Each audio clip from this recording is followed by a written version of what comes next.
Ibu siapa guys? Ayo kita tanyain ya. Ibu, kalau boleh tahu dengan ibu siapa ya? Ya, nama saya Ibu Triwahyuni. Ya. Kita bersama Ibu Triwahyuni guys. Jangan lupa saksikan video kita yang selanjutnya ya guys. Sampai jumpa. Bye. Assalamualaikum Bu. Waalaikumsalam warahmatullahi wabarakatuh. Sebelumnya dengan Ibu siapa? Nama saya Ibu Triwahyuni. Oh, Ibu Tri. Langsung aja ya Bu. Saya izin mengajukan beberapa pertanyaan. Yang pertama, siapa yang bertanggung jawab mengawasi K3 di SMP Negeri 1 Petanahan ini? Untuk kepengawasan semuanya itu adalah langsung pusat Bapak Kepala Sekolah. Terus apa saja aturan keselamatan yang diterapkan di sekolah? Semuanya sudah harus sesuai dengan SOP kesehatan ya. Ya. Misalnya gedung ya harus kokoh kayak gitu. Terus kesehatan ya memang misalnya harus punya UKS yang sehat, yang representatif gitu. Bagaimana cara sekolah melatih siswa menghadapi bencana? Kalau misalnya bencana alam ya, karena memang SMP Negeri 1 Petanahan itu kan memang letaknya dekat dengan pantai ya, dan itu sangat riskan untuk kena bencana tsunami.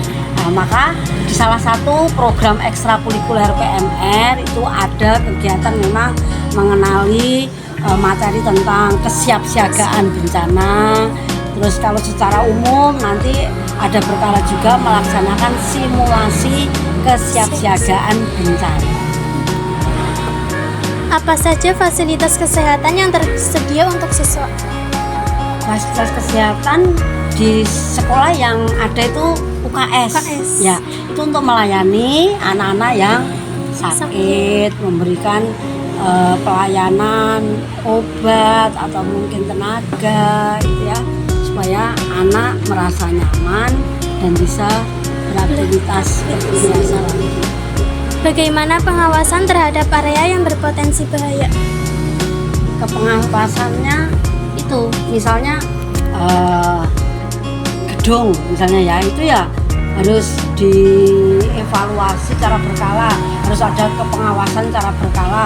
Apakah gedungnya tetap dalam kondisi kokoh, kuat, kelas juga ya dikontrol secara berkala, apakah kondisinya, atapnya, ruangannya, lantainya, semuanya itu dalam kondisi yang sesuai dengan SOP atau tidak.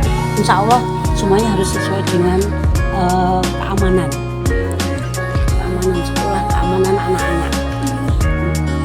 Selanjutnya, bagaimana sekolah mengatasi siswa yang tiba-tiba sakit? Tiba-tiba sakit, anak biasanya dibawa ke UKS.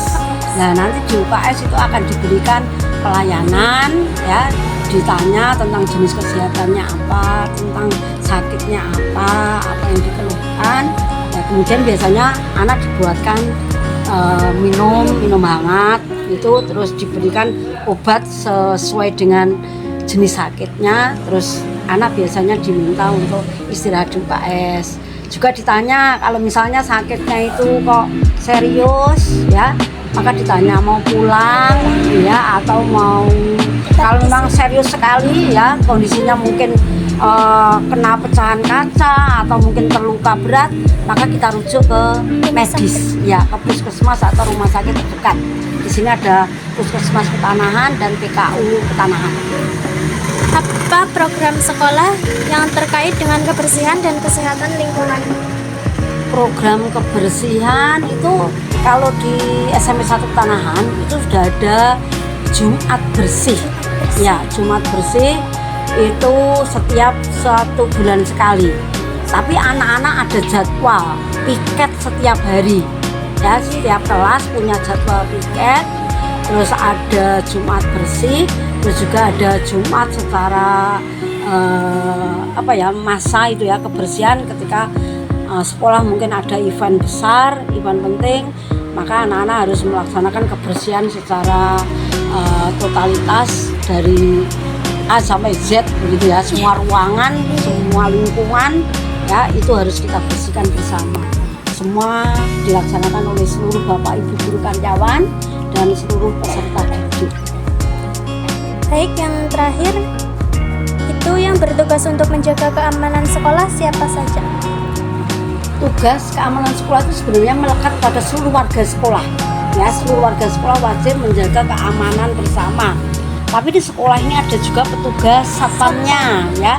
Satpam pagi itu biasanya bertugas sejak jam 6 pagi sampai jam 2. Jam kerjanya itu sampai jam 2. Itu memberikan pelayanan tentang keselamatan anak ketika mereka berangkat ke sekolah, menyeberangkan anak, terus kemudian membuka gerbang lagi ketika anak-anak pulang sekolah, terus menerima tamu yang datang ke sekolah, begitu melayani tamunya, terus mengontrol secara berkala tentang keamanan sekolah, keliling sekolah seperti itu.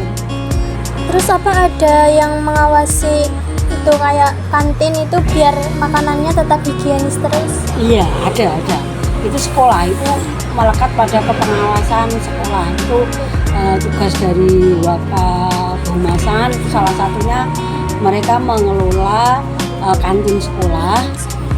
Bapak Ibu guru di sana ada tim adiwiyata juga, itu yang bertugas untuk mengontrol makanan sehat, minuman sehat yang masuk ke kantin maupun ke koperasi peserta didik, itu harus semuanya dalam kondisi yang sesuai dengan kesehatan. Dan juga untuk meminimalisir sampah, sekarang anak-anak itu membawa tempat makan maupun tempat minum mereka masing-masing, jadi mereka bisa meminimalisir sampah plastik. Oke, baik. Sekiranya cukup saja Bu begitu. Terima kasih atas waktunya dan informasinya. Ya, sama-sama. Semoga informasi ini bisa bermanfaat, membantu tugas kakak di sekolah. Amin. Makasih Bu. Ya. Baik Bu, di sini saya akan melakukan checklist observasi penerapan ketika di SMP Negeri 1 Pertanahan. Untuk yang pertama itu kebersihan area sekolah, jalur dan selaras. Kondisinya baik apa tidak? Baik, semuanya insya Allah tertata dengan rapi dan bersih. Yang kedua, penerangan yang memadai. Ya, cukup untuk penerangannya semuanya, baik di luar ruangan maupun di dalam, itu semua ada lampu pencahayaan yang cukup.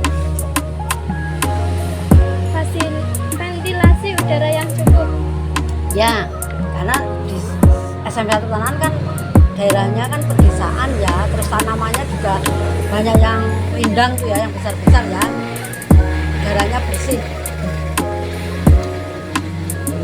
Tanda bahaya dan rambu K3 yang jelas dan terpasang di tempatnya. Ya, itu jalur evakuasi ya. Kondisi instalasi dan panel listrik aman.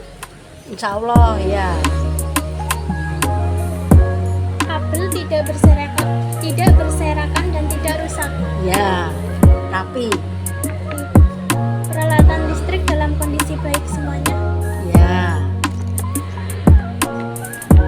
Ketersediaan dan kondisi alat pemadaman api ringan.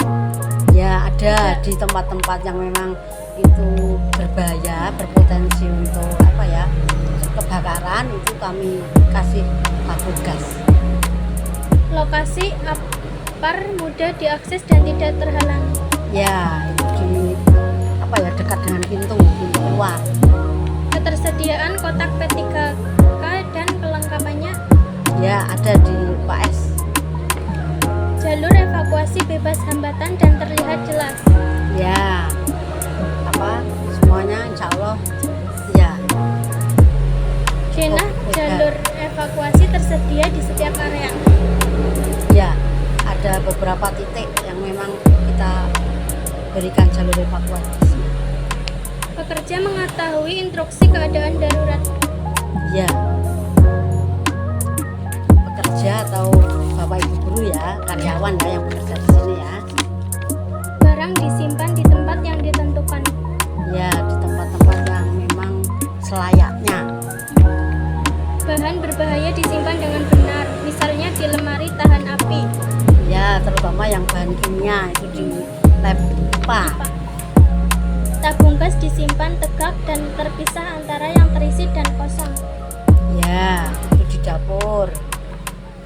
Bekerja menggunakan alat pelindung diri yang sesuai. Ya, APD ya. Iya. Instruksi kerja dipatuhi dengan benar. Ya, sesuai dengan SOP kesehatan. Bekerja dengan serius dan tidak bercanda. Ya, sesuai dengan tupoksinya masing-masing, tugasnya dan kewajibannya masing-masing. Oke, baik Bu, terima kasih. Ya, sama-sama.